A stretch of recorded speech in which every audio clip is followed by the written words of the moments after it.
Estamos conectándonos en nuestro canal de YouTube con el doctor Gustavo Saponsnik, profesor asociado de medicina en la Universidad de Toronto, Canadá, neurólogo del personal del Hospital de St. Michael y director del Centro de Investigación de Resultados de Accidentes Cerebrovasculares en el Instituto de Conocimiento Li Ka-shing. También tiene nombramientos cruzados en el Instituto de Ciencias de Evaluación y el Instituto de Política, Gestión y Evaluación de Salud. Y es un gusto que esté con nosotros en estos micrófonos. Muy buenos días. Hola. Sí, ahora sí. Está un poco lento. Muchas gracias.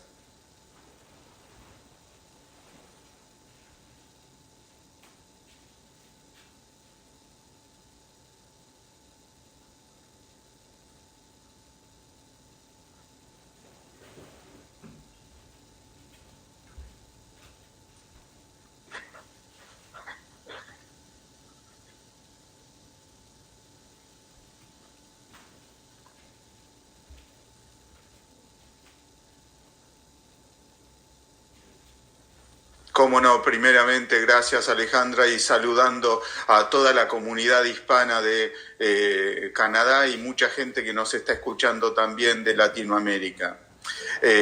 Como ustedes saben, lo que se conoce con el nombre de stroke o derrame cerebral o accidente cerebrovascular ocurre cuando el flujo de sangre de una parte del cerebro se reduce o se detiene. Eso es lo que se conoce como accidente cerebrovascular isquémico. También puede ocurrir que por elevada presión y que una de esas pequeñas arterias se pueda romper y eso genere un sangrado en el cerebro. Son los dos tipos más importantes de accidente cerebrovascular que uno conoce. Y cuando esto ocurre, las células del cerebro comienzan a morirse y por eso es importante la prevención y el tratamiento precoz. Que ahí vamos con las...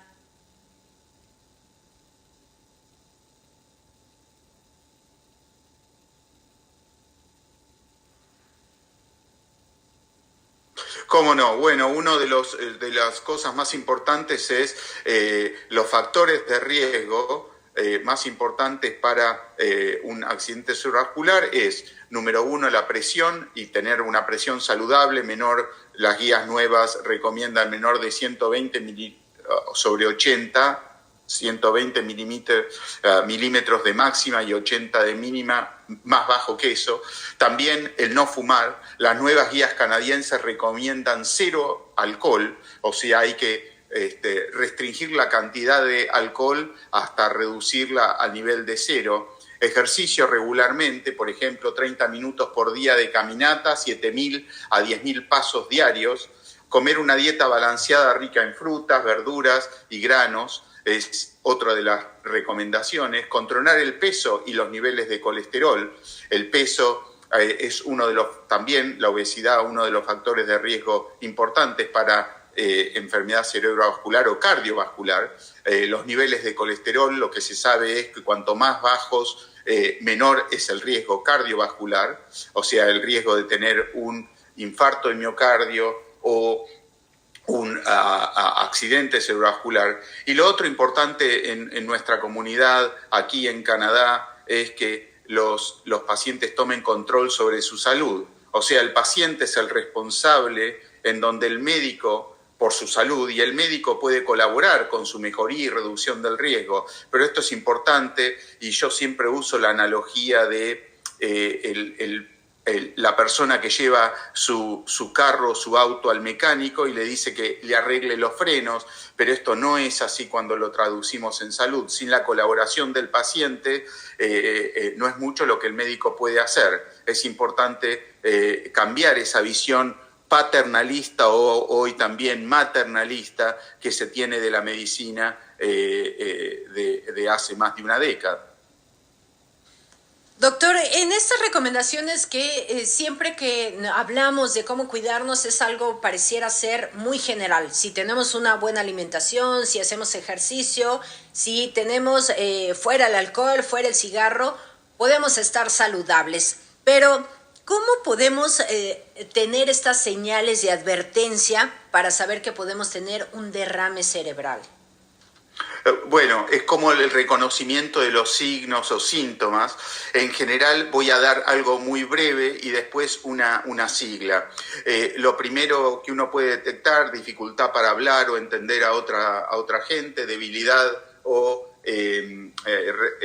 entumecimiento o trastorno de la sensibilidad en cara, brazo y pierna, problemas para dificultad para ver en uno o en ambos ojos, visión doble, por ejemplo, dolor de cabeza y dificultad para caminar o lo que se conoce con el nombre de vértigo o mareos. Pero de vuelta, estos síntomas aislados no tienen valor mayor, sino que en general se dan en forma acompañada.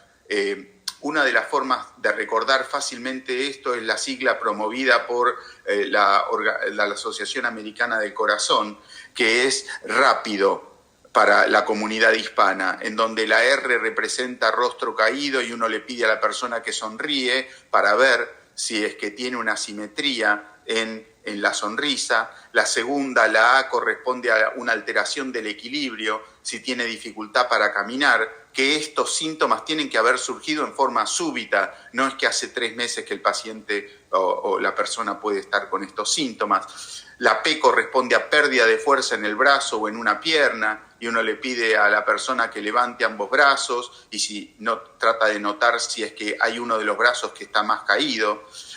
La I corresponde a un impedimento visual repentino, esto ya sea por la visión, como que uno ve negro de un ojo, pérdida de la visión transitoria negra, o visión doble, o hay una parte de la visión que no alcanza a ver y que en general ocurre súbitamente. La D corresponde a dificultad para hablar y uno le pregunta a su familiar si arrastra las palabras o tiene dificultad para hablar. Y la O corresponde a llamar inmediatamente al 911, a 911. Eso es muy importante porque es la forma de poder tener acceso a ayuda rápida y a un tratamiento diagnóstico y tratamiento adecuado. Doctor Gustavo, ¿todos estos signos de alerta pudieran presentarse anteriormente o cuando ya usted nos está indicando todo esto que nosotros pudiéramos detectar en nuestro cuerpo? ¿O anteriormente pudiéramos empezar a ver que hay un deterioro que nos está avisando que vamos a tener en cualquier momento un accidente cerebrovascular? Gracias, Alejandra, muy buena pregunta. Algunos, en general, se considera que hay un porcentaje de pacientes que pueden tener síntomas iniciales, que es lo que se conoce como accidente isquémico transitorio o en inglés TIA, Transient Ischemic Attack, que eso es lo que corresponde a síntomas de los que he mencionado que ocurren en forma transitoria, que usualmente duran entre 10 minutos y 1 hora. Y después pueden ser subsecuentemente seguidos por un derrame o accidente cerebrovascular.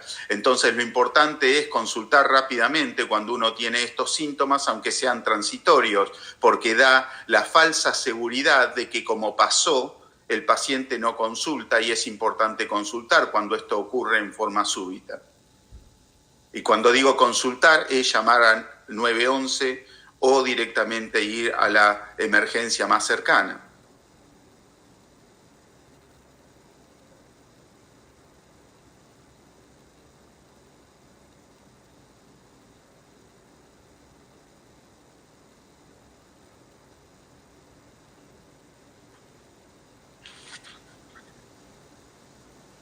Bueno, una forma para la población de entender, a diferencia de lo que puede ocurrir en infarto de miocardio, las causas para tener un accidente cerebrovascular, sobre todo cuando es isquémico, falta de sangre, pueden ser múltiples. O sea, una forma de entenderlo es que imagínense que uno va a una casa de 2 pisos y se trata de ir a tomar una ducha en el segundo piso y se nota que no sale agua. El problema podría estar en la bomba de agua, lo que sería el corazón. El problema podría estar en las cañerías, lo que sería entre las cañerías entre el primer y el segundo piso. El problema podría estar en los agujeritos de la ducha misma, o podría ser un problema más sistémico. Eso hace que cuando uno entiende esto como los mecanismos que pueden llevar a tener a alguien un accidente cerebrovascular, las causas pueden ser múltiples. Entonces podría ocurrir en pacientes añosos que tienen aterosclerosis, o sea, una progresión de placas que se forman en las arterias y que eso las lleva a la oclusión de las grandes arterias o de las pequeñas arterias. El otro de los factores es que por distintos motivos uno puede tener un trastorno cardíaco, lo que refería a la bomba, digamos, de agua, y eso es lo que ocurre en pacientes que han tenido enfermedades previas o que han tenido un infarto de miocardio previo o que ha tenido alguna otra alteración congénita o una arritmia cardíaca, que es la causa más frecuente de antecedentes cardiovasculares. Y eso podría ocurrir también en pacientes más jóvenes o sobre todo en otros pacientes que pueden tener una cardiopatía congénita, o sea, un problema en el corazón que es de más larga data. Otro de los factores es, sobre todo en pacientes jóvenes, cuando han tenido lo que se conoce una disección, o sea que la arteria se fragmenta, llámese porque han tenido un trauma y que eso puede estar relacionado con un dolor en el cuello, o que haya tenido algunos otros factores inflamatorios que hacen que se formen pequeños coágulos y que bloqueen una arteria. Por eso es una de las ocurrencias en pacientes más jóvenes. Y otro tipo de enfermedad cerebrovascular es lo que se conoce como trombosis venosa cerebral, que no es en una arteria sino en las venas del cerebro, que en general está dado por factores que favorecen la coagulación súbita, y que en este caso en general los pacientes se presentan con dolores persistentes de cabeza.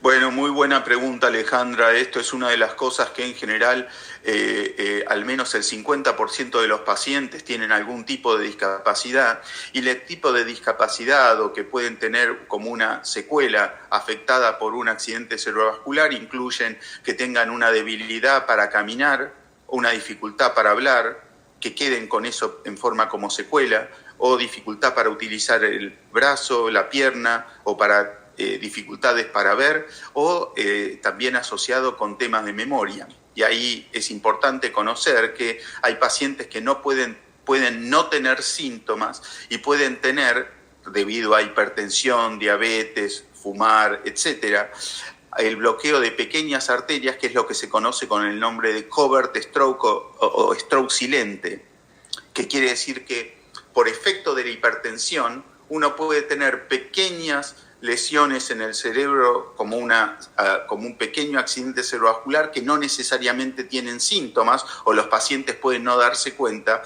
y esto es algo que en el transcurso del tiempo y cuando ocurren en forma frecuente, eso puede dar lugar a un deterioro cognitivo, o sea, problemas de memoria.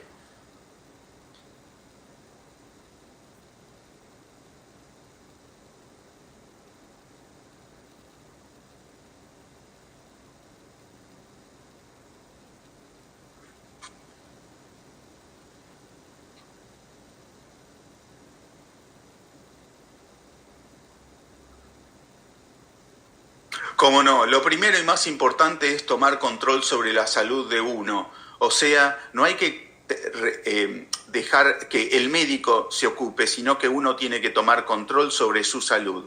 Controlarse la presión es importante, aunque uno crea no tener problemas. En general es una recomendación importante con una presión saludable de menos de 120-80, no fumar, no tomar alcohol o hacerlo esas son las guías canadienses. Ni siquiera uno puede recomendar hoy por hoy alcohol en forma moderada. Hacer ejercicio regularmente, 30 minutos por día o 7.000 a 10.000 pasos diarios, comer una dieta balanceada o lo que se conoce también como dieta mediterránea, con alto contenido en frutas, verduras y granos enteros, controlar los niveles de colesterol, eso es importante porque hay pacientes que pueden tener una enfermedad relacionada genética con colesterol alto, controlar el peso. Y la verdad que esas son las condiciones más importantes para estar sanos y prevenir que tener una enfermedad vascular, llámese infarto de miocardio o un accidente cerebrovascular.